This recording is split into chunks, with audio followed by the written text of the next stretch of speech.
Amen. Que Dieu nous bénisse abondamment. Que sa paix et sa grâce demeurent avec nous tous. Amen. Alléluia. C'est une grâce encore de nous retrouver. Amen, amen. Pour célébrer notre Seigneur Jésus-Christ. Pour le louer, pour l'adorer, pour le célébrer et célébrer son nom. Célébrer le nom de l'Éternel, Dieu Tout-Puissant. Amen. Que Dieu bénisse votre fidélité. Amen. Nous ne sommes pas physiquement ensemble. Nous nous retrouvons très souvent en ligne. Et Dieu permet que nous soyons toujours là. Et vous êtes toujours là. Amen. C'est des choses qui peuvent sembler être normales, mais Dieu regarde à ces détails-là. Dieu aime la fidélité. Amen. Et la Bible déclare que si vous êtes fidèle dans les petites choses, Dieu vous confiera les plus grandes. Amen. Dieu, c'est les petits détails qui comptent pour Dieu. Nous, c'est les grandes choses qui comptent. Si je t'offre un petit bonbon, tu vas dire, bon, il ne m'a pas donné grande chose, c'est normal. Amen. Si je donne un billet de 500 €, tu vas dire, ah, il m'a donné quelque chose d'intéressant, n'est-ce pas? Mais Dieu regarde les petits détails. Amen. Dieu regarde les petits détails. Et vraiment que Dieu vous bénisse pour la fidélité. La fidélité, ce n'est pas parce que on a obtenu ce qu'on veut qu'on est là. On est là parce qu'on l'aime. On est là parce qu'on aime Dieu. En réalité, on n'est même pas là pour le pasteur. Sinon, on ne serait même pas là parce que le pasteur n'est pas là. On se connecte, pasteur Florence n'est pas là. Bon, Dolly, pasteur Florence n'est pas là. Mais bon après-midi ou bonne soirée. Mais on est là parce que Dieu est là et parce qu'on aime Dieu. Amen. Pour cela, je prie le ciel que cette fidélité que chacun de nous manifeste soit récompensée. Amen. Que Dieu se souvienne de vous. On ne peut pas construire seul, on construit avec des hommes. Amen. On ne peut pas bâtir seul. Quand Moïse a reçu la révélation, Dieu a dit à Moïse que je vais mettre autour de toi des personnes pour t'aider à construire le tabernacle, à construire l'arche de l'alliance. Il a mis Bethsazel, il a mis des personnes qui avaient l'intelligence et la sagesse pour bâtir. Amen. Qui avaient l'intelligence et la sagesse pour faire ce que Dieu veut. Amen, amen. Que Dieu soit béni pour cette fidélité-là. Que toutes vos actions fidèles dans les choses de Dieu vous soient récompensées, non seulement à vous, mais aussi sur votre famille et votre progéniture. Amen. Que le ciel se souvienne de vous au nom de Jésus-Christ. Amen. Mathématiques, ce n'est pas sur la fidélité, mais c'est ce qui est passé dans mon cœur que je te dis. Amen. Peut-être que c'est pour t'encourager, que ce soit seulement par rapport au groupe, mais que ce soit aussi dans ta vie de tous les jours. Peut-être que quelque part, tu veux abandonner parce que tu ne vois pas le résultat. Mais je t'encourage à demeurer fidèle, à continuer. Si Dieu est là, continue. Amen. Si Dieu est dans ce que tu fais, continue de faire. Tu verras sa main, tu verras sa grâce. Et tu pourras dire, comme l'a dit euh, jusqu'ici, l'Éternel nous a secourus. Amen. Ebenezer, merci ma soeur, Ebenezer, Ebenezer. Les choses de Dieu prennent du temps.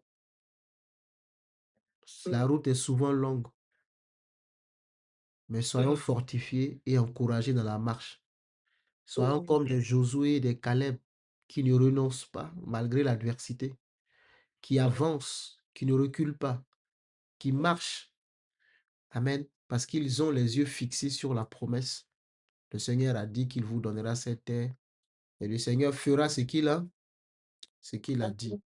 Ce que sa bouche a dit, sa main l'accomplit. Que le nom de l'Éternel soit béni.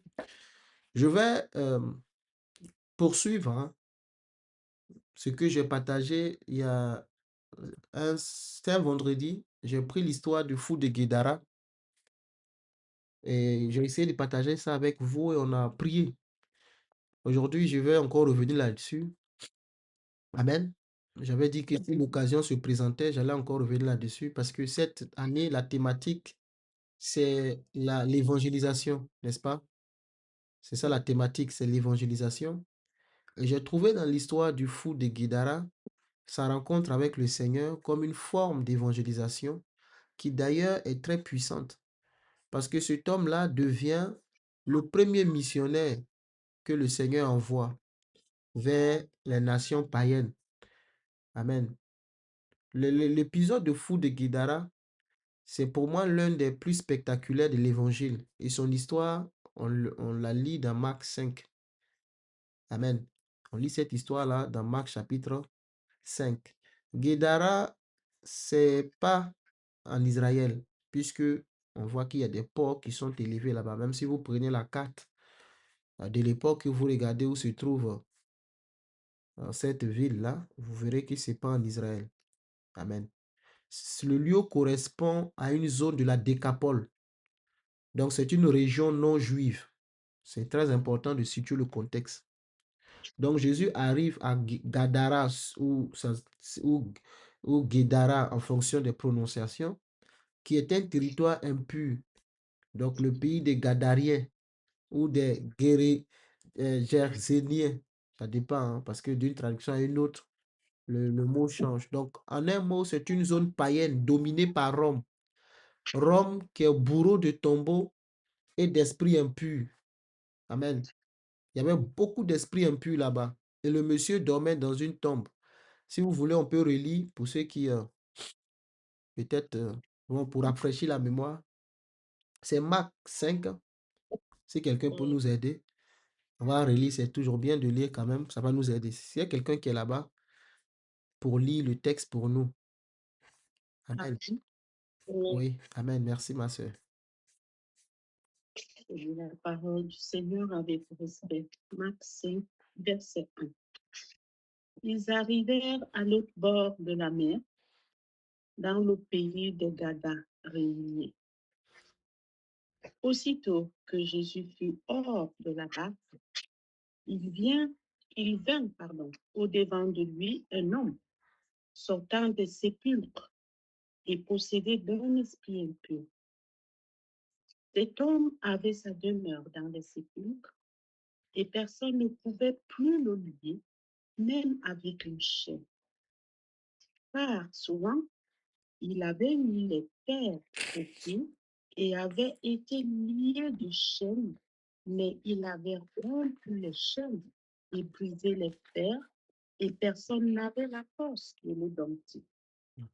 Il était sans cesse nuit et jour dans les sépulcres et sur les montagnes, priant et se meurtrissant avec des pierres.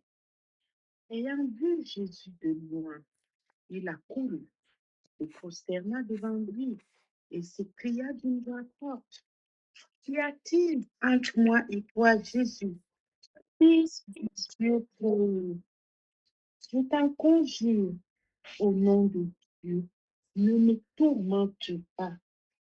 Car Jésus lui disait: Sors de cet homme, esprit impur. Et il lui demanda: Quel est ton nom? Légion est mon nom. Lui répondit-il: Nous sommes plusieurs. Et il nous priait instamment de ne pas les envoyer hors du pays. Il y avait là, vers la montagne, un grand troupeau de porceaux qui paisait. Et les démons nous prièrent, disant: Envoie-nous dans ces porceaux afin que nous entrions en eux. Il nous leur permit, et les esprits impurs sortirent, entrèrent dans les porceaux, et le troupeau se précipita des pentes escarpées dans la mer. Il y en avait environ 2000 et ils se noyèrent dans la mer. Ceux qui les faisaient perdre s'enfuirent et répandirent la nouvelle dans la ville et dans les montagnes. Les gens allèrent voir ce qui était arrivé. Ils vinrent auprès de Jésus et ils virent le démoniaque, celui qui avait eu la légion, assis, vêtu et dans son bon sens, et ils furent saisis de frayeur. Ceux qui avaient vu ce qui s'était passé leur racontèrent ce qui était arrivé au démoniaque et au porceau.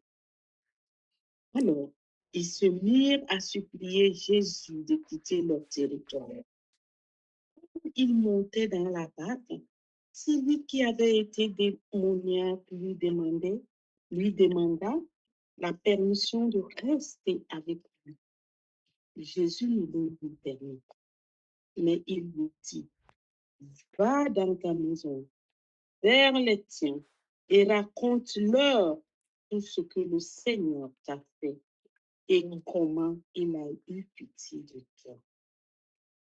Il s'en alla et se mit à publier dans la décapole tout ce que Jésus avait fait pour lui, et tous furent dans l'étonnement. Amen. Ah, amen, amen, amen, amen. Merci beaucoup pour la lecture. Que Dieu te bénisse. Amen. On va revenir maintenant dans le texte. On va regarder en détail. Donc, rapidement, j'ai situé le contexte géographique de cette histoire. Donc, c'est une zone païenne. Amen. Et Jésus s'y rend. Et on parle d'un homme qui est possédé, qui vit dans les sépulcres, cet homme-là. Il est nu. Marc précise, l'évangile qu'on vient de lire, il précise qu'il est nu, qu'on ne pouvait pas le lier. Hein. Il crie de nuit comme de jour. Il se taillade avec des pierres. Il fait peur à toute la ville. En gros, il est devenu comme un monstre. Excusez-moi de l'expression. Donc, c'est ici l'image de l'être humain déshumanisé, en fait, habité par ce qui le détruit. Il est habité par le démon. Donc, c'est l'image du chaos, du rejet. C'est l'image du désespoir, du royaume des ténèbres. En un mot, en fait, c'est ce que cet homme-là représentait. Et personne ne pouvait rien faire pour lui. Mais Jésus, oui. Là où personne ne peut plus rien faire, c'est là que Jésus arrive pour agir. Amen. Là où l'homme ne peut plus rien faire, sache que tu deviens candidat idéal au miracle. Rejeté parce qu'il habitait des démons. Est-ce qu'on avait une possibilité humaine de le sauver? Non. Parce que des esprits ne peuvent être combattus que par un esprit. Amen. Amen. Un homme ne peut pas chasser un esprit. C'est un esprit qui chasse un esprit. Comprenez mon langage. C'est pourquoi Amen. nous sommes des esprits dans des corps. Et quand tu dis au démon, sors au nom de Jésus, ce n'est pas ton corps qui le chasse. Ton corps n'a aucune autorité. Mais c'est l'esprit que tu es revêtu de la puissance d'en haut qui chasse le démon. Sinon, des hommes ont dit aux fils de Séva, les 7 fils de Séva, les 7 fils de Séva ont dit au démon, nous te chassons au nom de Jésus-Christ que Paul prêche. Mais ils n'ont eu aucun résultat. D'ailleurs, ils ont pris cher parce qu'ils ne sont pas des hommes spirituels reconnus dans le monde spirituel. Amen. Quand Jésus voit l'homme, quelque chose en lui reconnaît le roi. C'est-à-dire, quand l'homme, le possédé, le fou voit Jésus, les démons commencent à se manifester. Ils savent que le roi est là. Et là où le roi est, tout genou fléchit. Sois avec moi. Amen. Donc le texte dit qu'il court vers Jésus. En fait, c'est les démons qui le poussent. Et les démons crient, tu es le Fils du Dieu très haut. Tu es le Fils du Dieu très haut. Amen. Donc le royaume des ténèbres reconnaît immédiatement l'autorité suprême de Jésus-Christ. Pas un prophète, comme disent les musulmans. Pas un rabbin, comme disent les juifs, mais le Fils de Dieu. Amen. Les rabbins disent que c'est... les Juifs disent c'est un rabbin. C'est un bon rabbin, mais ce n'était pas leur Messie. Les musulmans disent que c'était un grand prophète, mais ce n'était pas leur Dieu. Mais nous disons, c'est lui le Dieu véritable et la vie éternelle. Amen. Amen. Ce qui est fou, c'est que les disciples ne comprennent pas encore l'histoire. Mais les démons, eux, savent ce qui se passe et qui est devant eux. Les démons, qui es-tu? Ils disent, c'est une légion de démons. Une légion de démons. Une légion, c'est 6000 soldats. Et c'est un nom politique, en fait. C'est un nom militaire et c'est violent. Cet homme est occupé par un territoire, comme une armée qui occupe un territoire. Une armée qui possède un territoire, comme le Congo qui est assailli, dévasté par des armées étrangères. Amen. Vous comprenez ce que je dis? C'est comme ça que souvent les vies sont possédées par des autorités démoniaques. Mais je prie et je déclare, si on a assiégé ta vie, que les démons commencent à fléchir chez nous au nom de Jésus-Christ. Amen. Il est envahi comme Israël qui était envahi par l'ennemi. Il est écrasé par une armée. Jésus va libérer cet homme. Et comme il libère cet homme, Jésus aussi libère aujourd'hui toute personne possédée. Amen. Il libère tout homme possédé. Amen. Maintenant, les démons demandent à rentrer dans les ports parce que n'est légal un esprit qui possède un corps. Ils demandent à rentrer dans un corps parce qu'ils ne veulent pas retourner dans l'abîme. Votre lieu, c'est l'abîme. Excusez-moi. Votre lieu, c'est l'abîme. Ils veulent un autre. Et la présence des porcs, ici encore une fois, prouve que nous sommes dans un territoire païen. Et Jésus donne la permission parce qu'il incarne l'autorité totale. Le troupeau se jette du haut de la falaise dans le lac. Seigneur, je prie que tout esprit de porc qui est dans ta vie libère le territoire au nom de Jésus-Christ. Au nom de Jésus. Amen. Tout démon qui détruit ta vie, qu'il soit chassé au nom puissant de Jésus. Les démons détruisent toujours ce qu'ils habitent. Toujours. Partout où il y a un démon, c'est la destruction. Amen. C'est comme le voleur qui vient pour détruire. L'homme est transformé. Quand Jésus permet que les démons sortent, l'homme est transformé. Dieu a créé, Satan vient pour déformer ce que Dieu a formé. Mais le Seigneur Jésus-Christ a apparu pour transformer ce que le diable a déformé. Seigneur, merci de transformer nos vies qui ont été déformées par le diable au nom de Jésus-Christ. Amen. L'homme qui hurlait est assis, vêtu, il n'est plus fou, il est dans son bon sens. C'est l'image de la restauration complète, l'image du corps, de l'âme, de l'identité et de la dignité restaurée. Ce que les chaînes n'ont pu faire, ce que la société n'a pu faire, ce que la religion n'a pu faire, Jésus l'a fait pour cet homme. Il n'y a aucune limitation dans la vie de l'homme si Jésus est présent. Aucun blocage si Jésus est là. Amen. Si Jésus entre là où les démons sont et commence à s'enfuir. Malheureusement, les gens du village ont peur et demandent à Jésus de partir. Ils voient l'homme délivré. C'est la bonne nouvelle du royaume. Mais aussi les porcs perdus, c'est la mauvaise nouvelle pour le commerce. Ils préfèrent la tranquillité économique plutôt que la libération divine. C'est un choc pour ma part. Il y a un micro. Je crois que c'est la sœur Blandine. J'essaie de voir ton micro. Amen. C'est un choc. Jésus vient donner la liberté et on lui dit pars. Et c'est souvent comme ça. La délivrance dérange avant d'apporter la paix. Amen. Et Jésus va dire à l'homme d'aller. Il dit va et raconte ce que Dieu a fait pour toi. Et l'apôtre, je dis l'apôtre, oui, l'apôtre, le disciple de Jésus, Marc, dit que plus tard, l'évangile selon Marc dit plus tard que il est parti dans toute la Décapole et il a prêché la bonne nouvelle. C'est ce que j'avais expliqué l'autre fois en donnant en conclusion que personne n'est trop impur pour Jésus. Il y a le micro de la sœur Blandine. Dolly, si tu peux voir, s'il te plaît. Ok. Le miracle de Guédara enseigne pour moi, personne n'est trop impur pour Jésus, même celui que tout le monde a abandonné. La délivrance est totale quand Jésus entre dans la vie de quelqu'un, l'esprit, l'âme et le corps, et Jésus ne répare pas à moitié. Les démons reconnaissent qui est Jésus et ils capitulent devant lui, leur maître, leur autorité. Les hommes peuvent préférer leur confort à la liberté, mais le plus grand messager est souvent celui que le monde a rejeté. Amen. Amen.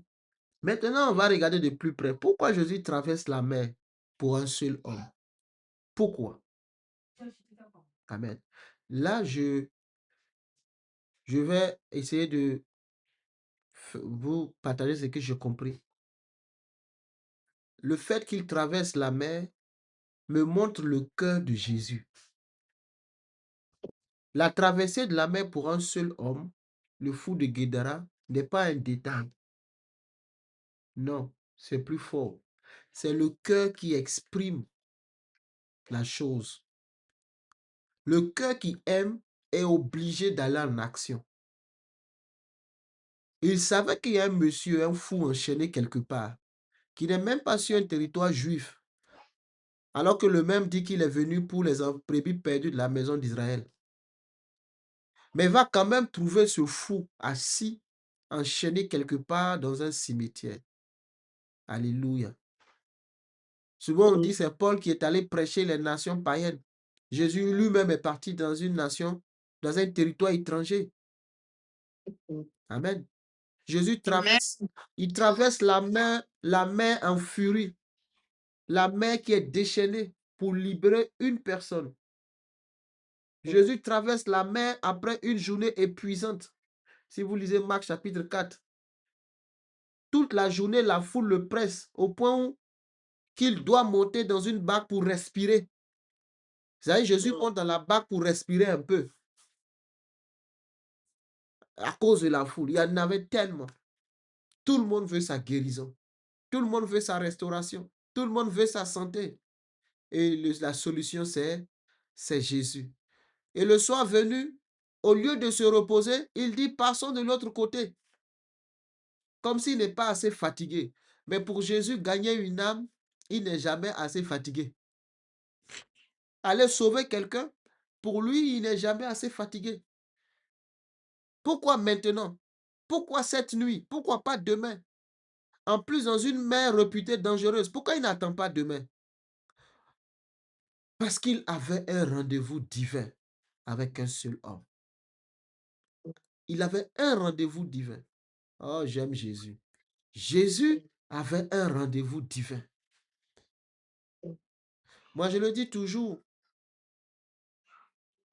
même si vous êtes au pôle Nord et que Jésus a quelque chose pour vous, même s'il n'y a personne, il va utiliser l'ours pour vous parler.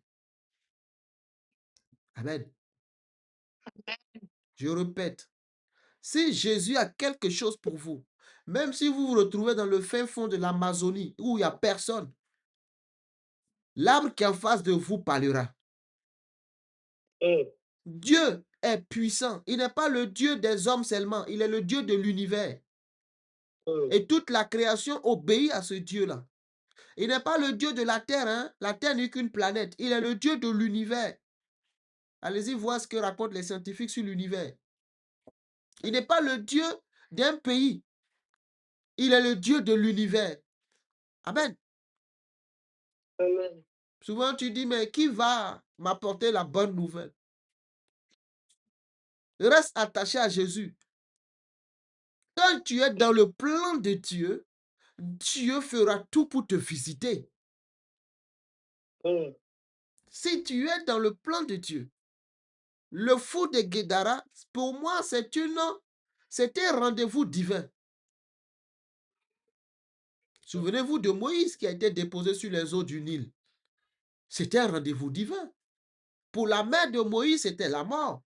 Mais pour Dieu, c'était un rendez-vous divin. Ce qui peut sembler être des situations de mort ou de destruction, Dieu les utilise pour en faire des tremplins de bénédiction. De la mort peut venir la vie. Amen. Amen. De la mort naît la vie. Amen. De la mort naît la vie. Mm. Moïse sur le Nil, c'était la mort. Mais c'était un rendez-vous divin. Seigneur, donne-moi les yeux pour voir que ce que je traverse, en fait, n'est qu'un rendez-vous divin que tu es en train d'organiser. Amen. Amen. La tempête n'est pas un hasard. La tempête, c'est une opposition. Alors qu'il traverse une tempête violente, éclate. Souvent, c'est de l'autre côté où il faut arriver que l'adversité s'intensifie. Mm. Jésus est fatigué. Toute la journée, Marc chapitre 4, à prêcher, à guérir, à évangéliser. Malgré tout, il monte dans la barque et voici une opposition. Quand vous lisez le texte en grec, le texte grec dit que c'est un tremblement énorme. Parce que le français te dit c'est une tempête. Bon, c'est une tempête. Mais le texte grec, c'est un tremblement énorme. C'est une opposition. C'est comme un mini-séisme sur l'eau. Ce n'est pas juste un vent qui a soufflé. Non. Il y a une réelle opposition. Parce que de l'autre côté, il y a des entités démoniaques qui ne veulent pas que Jésus arrive là-bas. Mais qui es-tu devant Jésus-Christ? Silence à la mer. Silence au vent. Silence à la tempête. Qui es-tu devant ton Créateur? Toute la création obéit au Créateur. Il y a eu opposition par la manifestation de cette tempête. Les disciples paniquent. Jésus dort. Quand il se lève, il dit silence à la tempête. D'un seul mot, il y a eu un grand calme. Seigneur, je prie pour quelqu'un qui m'entend, qu'il y ait un grand calme dans sa vie. Au nom de Jésus-Christ. Amen. Que le séisme qui secoue ta vie, que les tempêtes qui tombent sur toi, le vent qui souffle, je prie le ciel. Seigneur, tu connais la situation de la personne. Manifeste-toi au nom de Jésus-Christ. Amen. Alléluia. La mer reconnaît son créateur. Ma situation reconnaîtra qui est le véritable créateur. Mais surtout, la tempête n'arrête pas Jésus. Oh, d'où Jésus? D'où Jésus? Il continue vers son objectif. Seigneur, donne-moi un cœur comme le tien, qui ne rebourse pas chemin malgré l'adversité. Amen. Que l'opposition ne te détourne pas de l'objectif. Amen. Parce que une chose est sûre, hein, dès la création, il y avait déjà les ténèbres. C'est pas moi qui le dis, Genèse chapitre 1. Au commencement, Dieu créa les cieux et la terre était informe et vide. N'est-ce pas? L'Esprit de Dieu se mouvait au-dessus des eaux. Dieu dit que la lumière soit. Alors, cette parole, c'était déjà suffisante. Que la lumière soit. Que cette lumière soit dans ta vie. Que la lumière soit. La lumière, c'est Jésus. C'est Jésus, la lumière. C'est pourquoi à la croix, quand il mourait, la Bible dit qu'il y a obscurité sur toute la terre. Parce que la lumière venait de s'éteindre. Jésus est la lumière. Merci Jésus pour la lumière dans ma vie. Lorsqu'il arrive en décapole, parce que l'opposition viendra, mais l'opposition ne peut pas arrêter ce que le ciel a déclaré. Impossible. Jésus traverse la mer, il arrive en décapole et il fait un seul miracle. Jésus traverse toute une mer, toute une tempête, toute la nuit, toute une zone païenne, juste pour un homme, les gars. Juste pour un homme. Est-ce que ça vaut la peine? Je vous pose la question, est-ce que ça vaut la peine? Hein? Oui ou non? Est-ce que ça vaut la peine de traverser toute une mer pour un seul homme. Oui. Tu es la seule qui dit oui. Les autres ne sont pas d'accord. Si. Oui, Ah, vous êtes oui. d'accord. Oui. Je vais vous dire une chose. Je crois tellement en ça. Ciel, c'est une grande fête. Je crois tellement en ça que si tu étais seul sur la terre, Jésus serait mort pour toi. Amen. Amen. C'est-à-dire que s'il n'y avait que Blandine seule sur cette terre-là, Jésus serait Mhm. mort pour Blandine. Amen. S'il n'y avait que Amen. Huguette seule, c'est pourquoi quand Dieu dit à Adam dans Genèse que la postérité de la femme écrasera la tête du serpent, mon ami, il n'y avait que Adam et sa femme. On n'était pas 8 milliards. Amen. On n'était pas Amen. 8 milliards. La valeur du sang de Jésus n'est pas fonction du nombre de personnes qui sauvent. Hein? Non. Alléluia. Non, non, non. C'est pas parce qu'on est beaucoup que le sang est précieux. Non. Non. Mais parce que l'amour de Dieu a dominé. Voici la Ouais. valeur du sang de Jésus égale à l'amour de Dieu. Amen. Merci Jésus. Et Jésus traverse la mer pour un seul individu. Juste pour un homme. Et tu ne crois pas que Jésus peut traverser toute la ville pour aller chez toi. Amen. Jésus peut dépasser tous les malades pour entrer chez toi. Amen. Jésus, à la piscine de Bethesda, a traversé tous les malades. Il est arrivé devant le monsieur de 38 ans, malade depuis 38 ans. Jésus n'a-t-il pas vu qu'il y avait d'autres malades? Quand c'était un rendez-vous divin, je vous le répète, rien ne peut arrêter cela. Alléluia. Seigneur, je veux un rendez-vous divin avec toi cette année 2026. Je crois. Je prends rendez-vous avec toi, Seigneur. Même si ton agenda est bouclé, tu trouves Alléluia. un créneau pour moi. Au nom de Jésus. Tu trouves un créneau pour moi, Seigneur, dans ton agenda. Mm, mm. Après l'avoir délivré, les habitants supplient Jésus de partir. Pas! Jésus n'évangélise pas toute la ville. Il ne prêche pas dans les rues. Il ne guérit pas autre personne. Il est venu uniquement pour ce temps. Oh Seigneur, merci, tu es venu pour moi. C'est comme ça qu'il est descendu de sa position glorieuse pour moi. Peut-être pour toi, je ne sais pas, mais pour moi, il est descendu. Il a pris la forme d'un homme. Il est descendu comme un homme. La Bible déclare dans Philippiens qu'il s'est dépouillé de sa divinité et il a pris la forme d'un homme. Amen. Et il est venu dire, il a ça, je suis là pour toi. Alléluia. Amen. Alléluia. Il est descendu pour toi. Amen. Est-ce que tu peux lui dire, Jésus, je t'aime? Jésus, je t'aime. Ah, Seigneur, rien que pour toi. Je t'aime. Je Souvent, t'aime. souvent, quand ton époux te fait un cadeau, tu dis, c'est pour moi tout ça? Pour moi seul? Je t'aime. Ça te dépasse, tu dis, c'est tout ça pour moi? Oui, tout ça pour toi. Je t'aime. Oui, Jésus fait tout ça pour toi, toi. Pour toi, il est capable. Pourquoi un seul homme? Parce qu'aux yeux de Jésus, une seule personne vaut un voyage. Une seule personne vaut la tempête. Une seule personne vaut une traversée impossible. L'homme était nu, violent, possédé, rejeté, considéré comme irrécupérable, pardon, abandonné dans les tombes. Autrement dit, l'homme que personne ne veut est celui que Jésus vient chercher. Oh Jésus. Alléluia. Amen. L'homme que personne ne veut, c'est celui-là que Jésus vient chercher. Amen. Je répète, l'homme que personne ne veut, c'est celui-là que Jésus vient chercher. Cherchez. Maintenant, pose-toi la question. Qui te veut? Je continue. Pour moi, le texte devient explosif. D'accord. Qui te veut? Personne ne te veut. Faut sourire.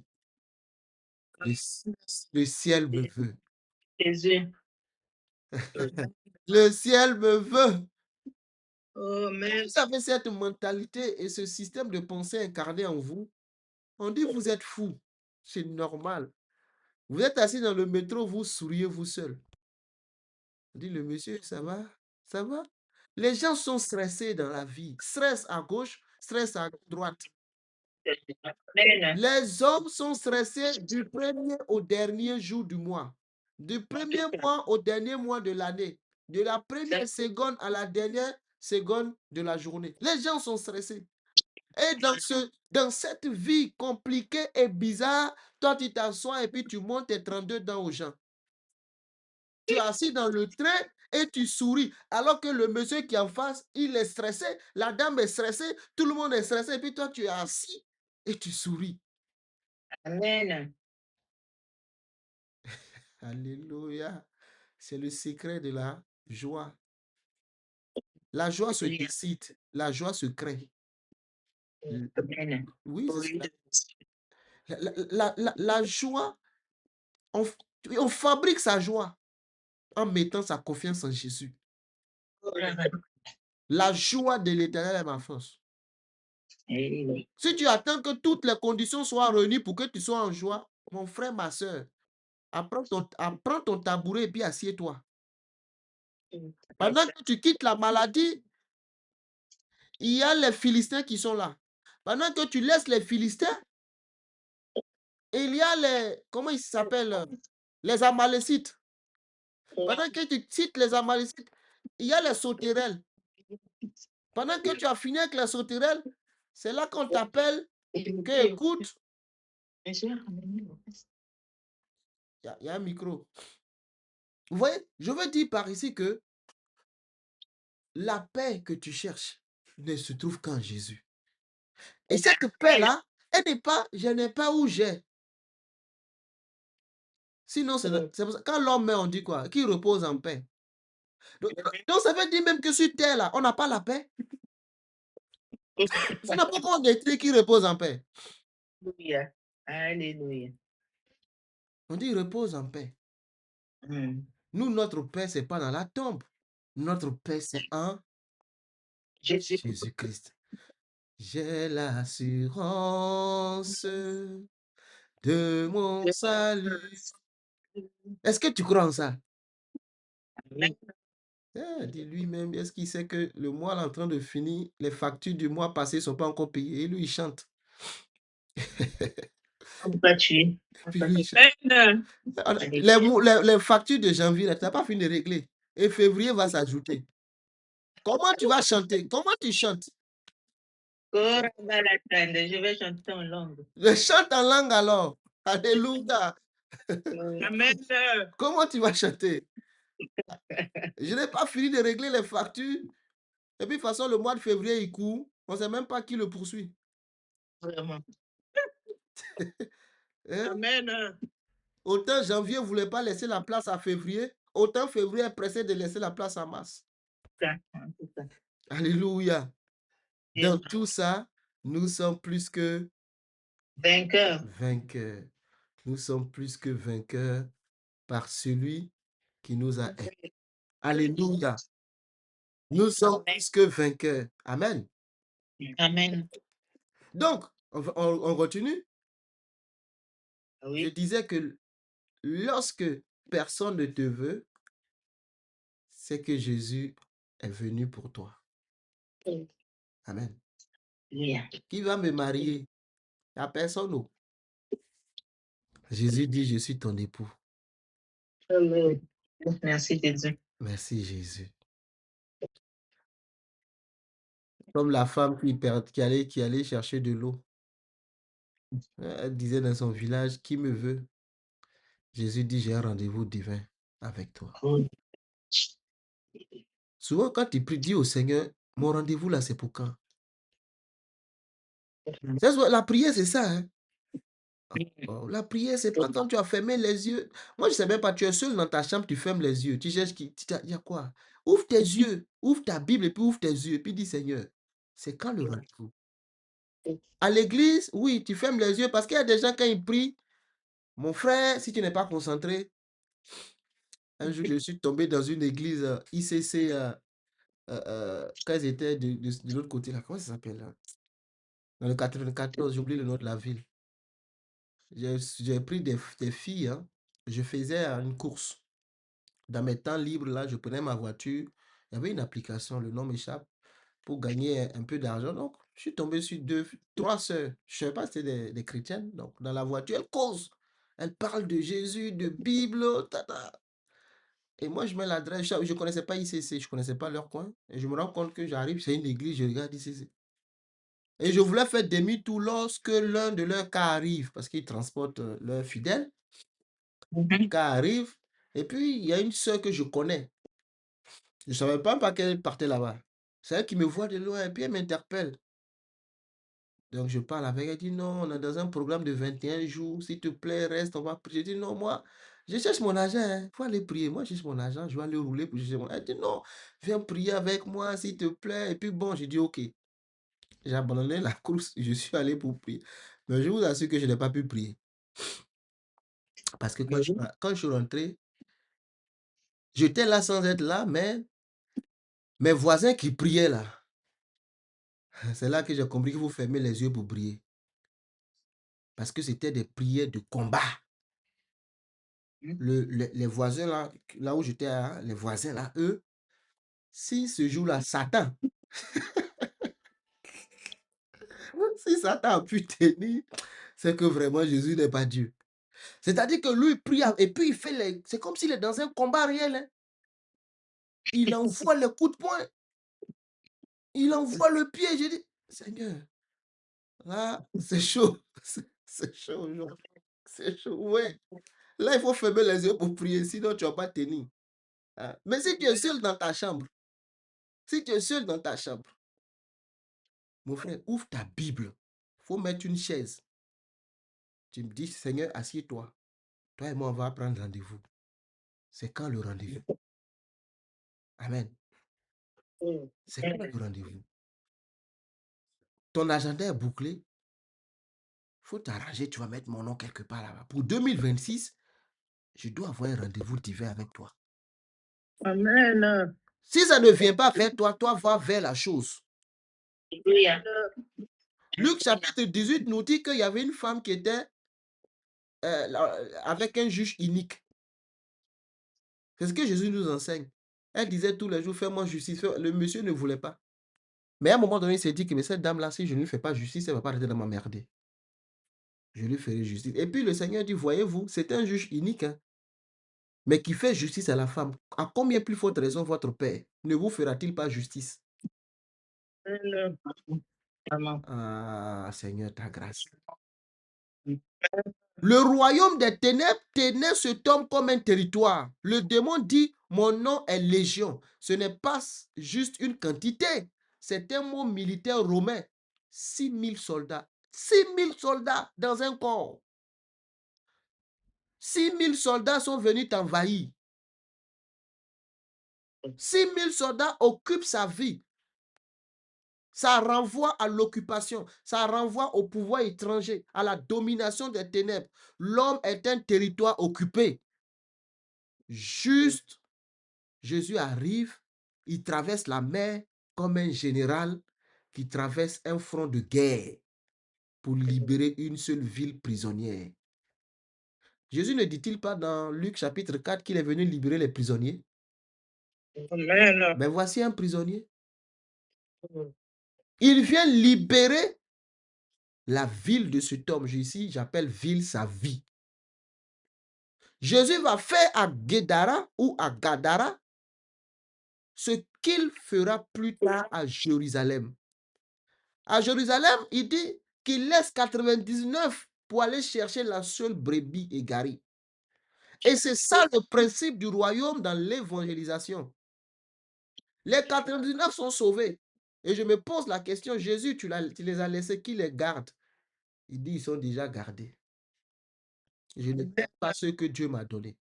Le Fils de l'homme est venu chercher et sauver ce qui est perdu. Gadara est l'incarnation dramatique de cette parole. Jésus ne fait pas du marketing. Il fait de la délivrance ciblée. Et il fait que cet homme devient le premier missionnaire non juif. Quand il supplie Jésus de le suivre, Jésus refuse et dit, va dans ta maison auprès des tiens et raconte tout ce que le Seigneur t'a fait. il proclame dans toute la Décapole ce que Jésus avait fait. Et la Décapole, c'est 10 villes païennes, 10. Moi-même, mon petit quartier, là, je n'ai encore rien fait. Lui, il a 10. 10 villes païennes, c'était ça la Décapole, 10, Décapole, Déca, 10. Hein, c'est là, Déca, c'est le 10 en fait. 10 villes. Un ancien possédé devient l'un des plus puissants évangélistes du Nouveau Testament. Waouh! Il devient un puissant évangéliste. Il traverse toute la Décapole. Rien que pour dire, quel était son message? Quel était son message? Je vous pose la question. Quel était son message d'évangélisation? Jésus, j'ai entendu Jésus guéri. Qui d'autre? Jésus m'a libéré. Jésus m'a libéré. Oh, il m'a libéré. Oh, il m'a racheté. Voilà sa chanson. Il est témoin de ce qu'il dit. Il a vécu ça. Jésus guérit, Jésus délivre, Jésus restaure, Jésus bénit, Jésus nettoie, Jésus élève, Jésus habille, Jésus ceci, Jésus cela, Jésus cela. Ce que Jésus fait dans ta vie devient ton témoignage pour évangéliser. Amen. Quand lui, il se promenait là, dans les rues en train de « Oh, il m'a libéré. Oh, il m'a racheté. » Et il m'a dit « Oh, oh, monsieur, il y a quoi? Venez voir comme Jésus-Christ est bon. Venez voir comme Jésus-Christ est bon. Venez, venez, venez, venez. Venez voir comme Jésus-Christ est bon. » Il a fait quoi, monsieur? Mais il m'a libéré des démons. Regardez qui moi je suis aujourd'hui. Amen. Amen. Et c'est avec joie.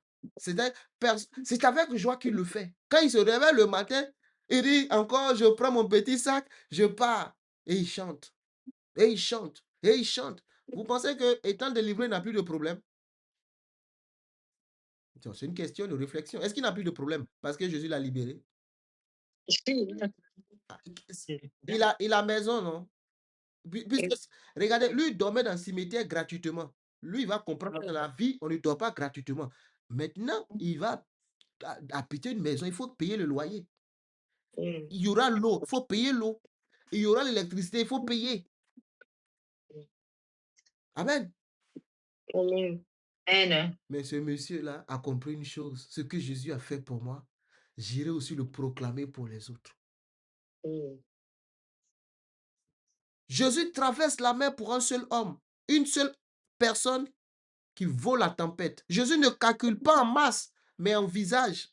Cet homme est traité comme un déchet, mais vu par Jésus comme un trésor. Le monde, son village, le voyait comme un bon à rien, un fou. Mais Jésus voyait qu'on peut nettoyer cet homme et en faire un évangéliste puissant. Il était prisonnier d'une légion. Jésus mène un raid de libération. Il devient la porte d'entrée de l'évangile dans 10 villes païennes. Un seul homme touche une région tout entière. Seigneur, je prie que cette grâce aussi soit notre part au nom de Jésus-Christ. Amen. Jésus montre que rien, ni la mer, ni les démons, ni la folie ne peut arrêter son amour ciblé. C'est un amour ciblé, un amour choisi. Il a choisi pour ce monsieur. Vous savez, l'histoire ne donne pas son nom. Ce que j'ai compris personnellement dans les méditations bibliques, c'est que quand l'histoire ne nomme pas le nom de quelqu'un, ça veut dire que ça peut être n'importe qui. Il y a des histoires qui sont nommées, qui sont particulières. Joseph, on nous parle de Joseph, son histoire. Et il dit, ce que vous avez décidé contre moi, le mal que vous avez médité, l'Éternel a transformé en bien. Alléluia. Mais cet homme-là, on ne dit pas son nom. Parce qu'en fait, il est une image d'un monde chaos, d'une vie dominée par les démons. Et le monde dominé par les démons. C'est ça l'image qu'il faut comprendre derrière. Amen. C'est ça l'image qu'il faut comprendre derrière. Dans le contexte romain, la légion, amen, n'est pas utilisée à hasard ici. C'est le mot le plus chargé politiquement, militairement et spirituellement pour un juif du premier siècle. Ce mot est une bombe en fait. Amen. On ne dit pas légion, c'est par là que je vais aller chuter. On ne dit pas légion comme ça. Une légion, en fait, au 1er siècle, là je ramène, donc on va faire un voyage dans le passé. Au 1er siècle, quand on parle d'une légion, par rapport à l'armée romaine, puisqu'ils étaient sous domination romaine, on parle d'une machine de guerre. Et c'est la plus redoutée du monde antique. Une légion romaine, c'est 6000 soldats organisés avec une discipline d'acier, entraînés à tuer, répondant à un commandement centralisé, marchant comme une seule bête. Donc, dans la projection juive, ils écrasent, ils polluent, ils oppriment, ils imposent l'ordre divin. Mais fait intéressant, ils te gardent, garde ta religion. Ce que l'islam ne fait pas. L'islam même t'enlève ta religion, il t'impose sa religion. Soumission à un Dieu unique, comme si les chrétiens avaient plusieurs dieux. Je dis ça, je n'ai rien dit. Les Juifs la redoutent comme un symbole d'occupation et de domination. Donc, imaginez un homme qui est habité par une légion. C'est imaginer une âme occupée comme une nation colonisée. Toute l'Afrique presque a été colonisée. Voilà. En tout cas, en Côte d'Ivoire, on a été colonisé. C'est pourquoi vous entendez que je vous parle en français. Ils ont changé tout. Si c'était des Anglais, j'allais parler en anglais. Vous voyez ce que je veux dire? C'est voilà. Donc, quand le démon entre en toi, c'est pour te coloniser. Donc, c'est un mot politique autant que spirituel.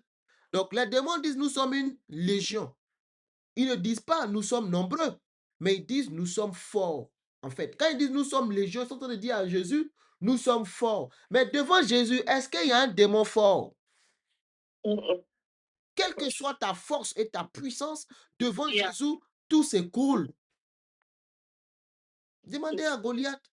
Goliath dit à David, wow, c'est qui ce petit enfant-là qui vient contre moi avec une lance? Il pense que je suis un oiseau. Mais parce que tu es un oiseau, parce que tu confesses ce que tu es. Tu es un oiseau. Même si tu es une légion, quand le Seigneur est avec toi, tu renverses les forteresses. Tu renverses les forteresses. Tu renverses les forteresses. Nous sommes une armée forte, organisée, structurée, oppressive. Mais le Seigneur n'a rien dit. Vous êtes une armée, mais vous demandez au Seigneur, permets-nous d'aller dans les ports. Entre vous et Jésus, qui commande? Cet homme n'est pas juste possédé. Il est habité par une province occupée. Rome domine politiquement. Les démons dominent spirituellement. L'homme ici symbolise Israël, opprimé de l'intérieur et de l'extérieur. L'homme symbolise aussi l'humanité, opprimée, oppressée par les démons. Cet homme encore symbolise ta vie, la famille, oppressée. Le diable est descendu vers vous animé d'une grande colère, sachant que sa fin est proche. La légion romaine portait l'emblème du sanglier, qui était le porc sauvage. Amen. Les démons entrent dans un troupeau de porcs et les porcs se jettent dans la mer. Les porcs, c'est quoi? Dans un contexte juif, c'est de l'impureté totale. Amen. Les porcs, c'est l'impureté totale, la domination païenne. La mer, ici, c'est le lieu du chaos. Dans la Bible, la mer est une image du chaos et du jugement. Dans la Bible. Vous lisez beaucoup Apocalypse, il parle de la mer, la mer, la mer, la mer. Ce n'est pas l'eau. C'est l'image du chaos. La prostituée, comment il s'appelle? Babylone, qui est sur la mer, c'est l'image du chaos en fait. Et là, on voit comme si Jésus faisait un exorcisme, une délivrance politique symbolique. Il, il va délivrer ce monsieur. Amen. La légion est disciplinée, mais Jésus commande seul. Vous savez, une légion obéit à un centurion. Vous êtes d'accord? Mais ici, les démons, donc une légion des milliers, 6000, s'adressent à Jésus comme à un général suprême. Jésus n'est pas un centurion, c'est le général suprême. Regarde ce qu'ils disent, ne nous tourmente pas, envoie-nous dans les ports. Ce n'est pas un combat. C'est une reddition immédiate. Où est le combat ici? Donc, quand tu fais les prières de combat, Satan, je te chasse, faut partir, faut partir. Quoi? Tu perds ton temps. Dehors! Tu t'occupes d'adorer le Seigneur Jésus. Tu ne peux pas passer 1 heure en train de chasser Satan. En tout cas, ce n'est pas ma compréhension. Je suis désolé. Hein. 1 heure. C'est-à-dire que moi, je vais m'enfermer 1 heure en train de chasser Satan. C'est que Satan, il est plus fort que mon Dieu. Quand l'ange Gabriel était bloqué au 2e ciel, dans Daniel 9 et 10, dans Daniel 9 surtout, quand Michael est arrivé, puisque l'ange Gabriel, lui, ne combat pas. Donc, lui, on peut le comprendre. Mais quand le général Michael est arrivé, qu'est-ce qui s'est passé? Il a libéré l'ange Gabriel. Oh, Seigneur Jésus. Même avec les apôtres, Paul dit à la dame, esprit de Python, sors. C'est fini. Sors au nom de Jésus. Pierre parle au magicien. C'est en même temps, c'est immédiat. Amen. Une légion, c'est une organisation parfaite. Jésus, ce n'est pas une organisation parfaite, c'est le général. Et une seule parole et la légion se prosterne. C'est l'autorité absolue de Jésus, non seulement sur les forces terrestres, sur les forces démoniaques et aussi sur les forces oppressives.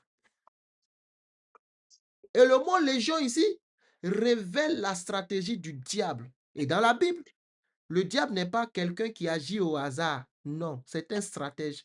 Et vous ne verrez jamais diable dans l'Ancien Testament. Vous ne verrez jamais ça. Mais ça veut dire qu'il n'existe pas? Non, il existe bel et bien. Mais vous le voyez dans sa stratégie. C'est rare que vous verrez Satan comme ça dans l'Ancien Testament. Et d'ailleurs, concernant c'est un livre de Job, vous pouvez trouver ça. Hein. Sinon, concernant l'histoire des enfants d'Israël, le livre de Job, on le situe avant Abraham, un truc comme ça. Quand on essaie de faire l'ordre chronologique de l'histoire de Job. Hein. Mais quand vous prenez l'histoire d'Israël, hein, vous n'allez pas voir Israël en train de dire que Satan est en train de nous combattre. Mais il est là, cependant, parce que c'est un stratège. Et cette stratégie qu'il a utilisée depuis la Genèse pour faire tomber Adam et Ève, c'est celle-là qu'il utilise. Il ne te force pas, mais il entre par ta méconnaissance des choses. Et il te pousse à aller là où il veut. Amen. La légion signifie qu'il travaille en groupe dans une organisation. Amen. Ça signifie que c'est une prise de territoire. C'est une invasion, une occupation durable. L'homme n'est pas seulement possédé. Encore une fois, il est colonisé. Ce n'est pas simplement une oppression. Et Jésus fait quoi? Dieu a libéré Israël de l'Égypte, n'est-ce pas? Jésus libère cet homme d'une légion. On revoit la même structure ici. Esclavage extérieur, c'est l'Égypte. L'esclavage intérieur, ce sont les démons. Moïse ouvre la mer. Jésus traverse la mer. Dieu fait sortir un peuple. Jésus fait sortir une âme. La légion symbolise l'homme qui a perdu son nom. En lui, l'homme possédé ne dit pas son nom. Hein. C'est le démon qui parle à sa place. Waouh! Il ne connaît même plus son nom. Il n'a plus de personnalité. Il n'a plus d'identité propre. Il n'a plus de voix. La légion a remplacé son nom. Jésus lui dit, Jésus va faire quoi? Il va lui rendre son identité, sa personnalité et sa dignité. Seigneur, je prie pour celles et ceux qui m'écoutent, que tu restaures leur identité, leur personnalité et leur dignité. Qu'ils soient vêtus et remplis de bon sens. Vous pouvez être organisé comme Rome, envahir cet homme comme Rome, envahissez les nations, dominer comme un empire, être nombreux, unis et disciplinés. Mais lorsque Jésus apparaît, il vous dit dégagez. Sans combat, sans négociation, une légion entière ploie devant une seule personne. Amen. Dans cette scène, Jésus montre qu'il domine les puissances politiques, donc qui est l'image de Rome. Jésus montre qu'il domine les puissances spirituelles, les démons. Jésus montre qu'il domine la nature, la tempête juste avant, et qu'il peut libérer une âme occupée comme un empire. Dans ce texte, Jésus montre qu'il est le Dieu véritable et la vie éternelle. Et cet homme devient le premier missionnaire juif, non juif, pardon, du Nouveau Testament, pour une raison bouleversante, pour une raison stratégique et pour une raison typiquement que Jésus dit, personne dans sa région n'aurait pu croire un apôtre juif, mais tout le monde croyait son témoignage à lui. Et son histoire devient la démonstration vivante que la grâce choisit les recalés, pas les diplômés. Merci Seigneur. Oui, la grâce choisit les recalés, pas les diplômés. Amen. Amen. Qu'est-ce que fait la grâce? Moi, je ne suis pas diplômé, je suis un recalé. Et la grâce m'a localisé. Amen. Amen. Cet homme veut suivre Jésus, mais Jésus dit non. Amen. Sa transformation devient sa prédication. Amen. Sa transformation devient sa prédication. Je m'arrête là. Amen. Et prochainement, on va encore prier avec ce texte-là. Parce que pour moi, Amen. il y a trop de belles choses à retenir. Amen. Que la transformation de cet homme, amen, qui est pour moi une belle leçon de ce que Jésus peut faire dans une vie, soit aussi votre part. Amen. Amen. Nous ne sommes pas fous dans les cimetières. Nous ne sommes pas attachés par des chaînes. Mais spirituellement, nous avons des combats. On a des territoires occupés. Ça peut Amen. être dans ton foyer, dans ton travail, dans ton pays même, sur tes terres. Il y a des occupations, peu importe, partout. Nous allons dire au Seigneur, viens, viens, viens, Seigneur. Parce que là où nous en sommes, personne ne peut nous sauver à part toi. Seigneur, merci. Prions ensemble. Amen. Prions ensemble. Élève la voix et prie. Dis, Seigneur, tu n'as pas besoin de prier fort, même intérieurement. Jésus entend tes soupirs. Il entend tes soupirs. Souvent, ce n'est pas le volume, mais seulement le cœur qui s'exprime. Seigneur, tu as eu un rendez-vous pour cet homme. Tu es allé le libérer. Seigneur, merci parce que tu viens aussi à moi. Je m'attends à toi. Je m'attends à toi, Père. Je m'attends à toi, Père. À propos de tes Je promesses, m'attends à toi, Père. Je m'attends à toi, Père. Jésus, je m'attends à toi. Je m'attends à toi. Les yeux fixés, Seigneur. Les luttes, les défis, les challenges. Jésus, je m'attends à toi, Papa. Les mains, les yeux fixés sur toi. Mes mains levées vers toi. Je m'attends à toi, Jésus, pour 2026. Je m'attends à un rendez-vous divin, à une délivrance de ma famille, à une délivrance de ma famille, Seigneur. Je m'attends à une parole de toi, Jésus. Je m'attends à une visitation de ta part. Je m'attends à toi, Jésus-Christ. Oui, Père, mes yeux fixés sur toi. Yeux fixés sur toi. Je m'attends à toi, Père. Je m'attends à toi, Jésus-Christ. Je m'attends à toi, Papa. Je m'attends à toi, Père. Oui, Père, viens. Viens, Père. Viens, Jésus. Tu as traversé la mer pour le fou, Seigneur. Viens, Saint-Esprit. Libère de l'oppression. Libère des dettes. Je prie pour toi qui es endetté, Que le Seigneur pourvoie au nom de Jésus. Toi donc, tu as des dettes. Je te dis, Seigneur, comment je fais pour m'en sortir avec toutes ces dettes? Que le Seigneur se souvienne de toi. Que le Seigneur se souvienne de toi. Que le Seigneur te donne la provision surnaturelle de Jésus. Il pourvoit tes finances. Il pourvoit tes finances. Il ouvre son compte trésor, le ciel en ta faveur. Et qu'il t'accorde le blé au nom de Jésus. Que le Seigneur t'accorde le blé. Je vais lire un texte. Je vais lire un texte pour quelqu'un. Avec ces écrits me vient à l'esprit. Avec Deutéronome 18. Je ne sais pas qui ça concerne. Je n'ai pas besoin de savoir. Mais le Seigneur sait. Je suis dans Deutéronome 28. Regarde ce que Dieu dit. Merci Seigneur. Et après, je vous laisse la parole si vous avez des sujets. S'il n'y en a pas, je vais laisser la parole à la sœur Douli. La Bible dit, oh Jésus, voici les bénédictions. Si tu obéis à la voix de l'Éternel ton Dieu en observant et en mettant en pratique tous ces commandements que je te prescris aujourd'hui, l'Éternel ton Dieu te donnera la supériorité sur toutes les nations. Voici les bénédictions qui se répandront sur toi et qui seront ton partage lorsque tu obéiras à la voix de l'Éternel ton Dieu. Tu seras béni dans la ville et tu seras béni dans les champs.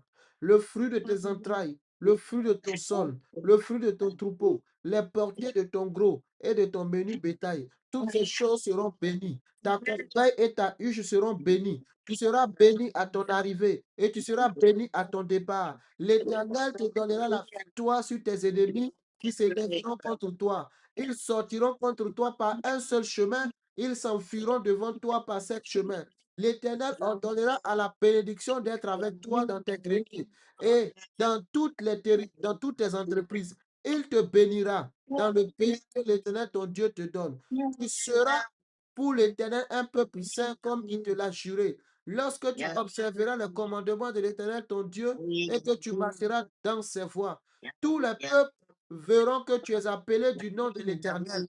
Ils te craindront. L'Éternel te comblera de bien en multipliant le fruit de tes entrailles, le fruit de tes troupeaux, le fruit de ton sol, dans le pays que l'Éternel a juré à tes pères de te donner.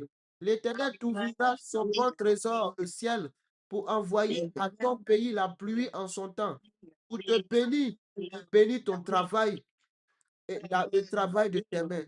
Tu prêteras à beaucoup de personnes, à beaucoup de nations, et tu n'emprunteras point. Amen. L'Éternel fera de toi la tête et non la queue. Tu seras toujours en haut et tu ne seras jamais en bas. Lorsque tu obéiras au commandement de l'Éternel ton Dieu que je te prescris aujourd'hui, lorsque tu observeras et tu les mettras en pratique et que tu ne les détourneras ni à droite ni à gauche de tous les commandements que je vous donne aujourd'hui pour aller auprès de notre Dieu pour le servir. Je prie que toutes ces paroles de bénédiction citées dans Deutéronome 18 s'attache à toi au nom de Jésus-Christ. Que Dieu te bénisse richement. Que Dieu te permette de sortir de toute forme d'oppression, que ce soit physique ou spirituelle, qui te libère, qui te relâche au nom de Jésus. Que Dieu te permette d'entrer dans ta destinée prophétique et que tu vives sa gloire, tu vives sa paix, tu vives sa bénédiction. Que Dieu bénisse richement ta vie au nom de Jésus-Christ. Amen. Soyez bénis. Est-ce que vous avez des sujets personnels? Amen. Alléluia, merci Seigneur.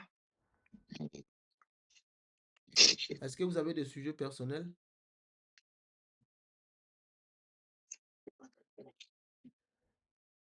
Amen. Il n'y a pas de sujet personnel. Que Dieu soit béni. Alléluia. Prions. Je donne ce sujet pour l'évangélisation. Amen. Tu vas dire au Seigneur, juste une âme pour cette année. Voici ce que je veux faire. Juste une âme. Moi, que jusqu'en décembre 2026, une âme pour toi, Seigneur. Amen. Je ne veux pas prier pour que l'autre parte. Moi-même, dans le train, dans le métro, dans le car, dans le champ. Seigneur, mets une âme devant moi, une seule.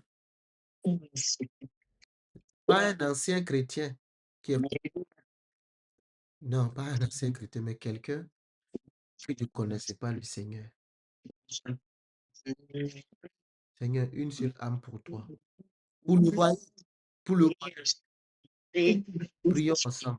Si tu es d'accord avec moi, dis Seigneur, cette année 2026, pendant que tu écris dans ton agenda un rendez-vous divin pour moi, moi aussi, je veux un rendez-vous divin avec une seule âme pour toi, Seigneur, pour le royaume, Seigneur. Mets devant moi une seule âme, Seigneur, que je puisse évangéliser, ne serait-ce qu'une seule âme. Le fou de Guidara a évangélisé toute une décapole. On ne nous dit pas le nombre de personnes qu'il a gagné, mais il a évangélisé toute une décapole. Permets-nous, Seigneur, de t'envoyer ne serait-ce qu'une seule âme au nom de Jésus-Christ. Merci, Seigneur. Merci, Seigneur, pendant que tu nous emmènes dans ce terrain-là, tu nous ouvres le chemin pour que nous puissions effectivement te ramener ce qui était perdu. Merci, Seigneur. Que Dieu bénisse cette plateforme, qu'il bénisse Pasteur Florence et sa famille, qu'il bénisse vous tous ici présents. Amen. Qu'il bénisse votre famille, votre maison, votre foyer, vos activités, tout ce que vos mains touchent. Que Dieu bénisse cela au nom de Jésus. Amen. Monsieur Dolly, je te laisse la parole. Amen. Amen, amen, amen. Merci Seigneur. Lui qui nous a bénis. Merci à toi, frère Inassa. Donc, attendons de nous revoir encore par la grâce de Dieu la semaine prochaine pour nos différentes réunions de prière. Est-ce qu'il y aurait un bien-aimé qui peut faire la... Oui? Je voulais juste demander qu'on prie pour frère Inassa et toute sa famille, les enfants, qui on sait que dernièrement, ils ont été très malades, mais nous allons prier l'Éternel pour toute sa famille, pour frère Inassa, qui nous a bénis aussi dans la parole. Donc, on va élever nos voix on va élever nos voix pour bénir notre frère ainsi que toute sa famille et aussi son ministère. Élevons nos voix. Jésus, merci Seigneur pour ta paix et ta grâce. Merci Seigneur. Merci Seigneur. Merci Jésus pour ce que tu as. Merci Seigneur. Seigneur,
Amen, oh, merci.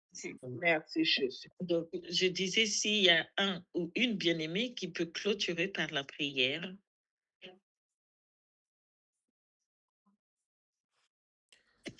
Amen. Je vais prier. Seigneur, merci pour ce temps que nous avons eu dans ta présence. Merci pour la parole que tu as permis que je puisse donner, Seigneur.